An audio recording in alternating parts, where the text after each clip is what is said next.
Good morning. আজকে বানাবো মশলা বেগুন। তো আমি ছোট ছোট করে বেগুনগুলোকে কেটে নিয়েছি, আর এদিকে তেল গরম করতে দিয়ে দিয়েছি।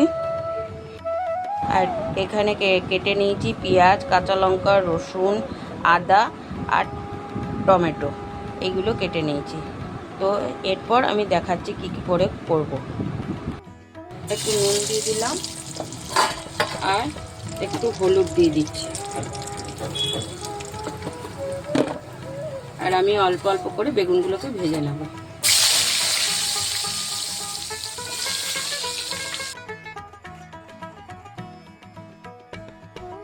বেগুন ভাজাগুলো হয়ে গেছে, তো আমি এবার কড়াইতে তেল দিয়ে দিয়েছি আর একটু।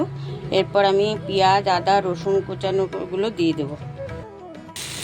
এর মধ্যে পেঁয়াজগুলো দিয়ে দিয়েছি, একটু লাল লাল করে একটু ভেজে নিই।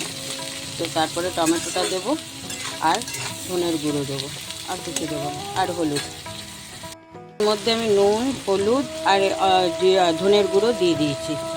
দিয়ে এটাকে আমি একটু মশলাটাকে ভেজে নিচ্ছি। বেগুনগুলোকে দিয়ে দিয়েছি, বেগুনগুলোকে দিয়ে একটু ভালো করে নেড়ে নেবো, আর উপর থেকে ধনে পাতা দিয়ে দেবো। উপর থেকে আমি ধনে পাতাটা দিয়ে দিয়েছি, দিয়ে এবার একটু হালকা নেড়ে নিই, নামিয়ে দিচ্ছি। বন্ধুরা, আমার মশলা বেগুন রেডি হয়ে গেছে।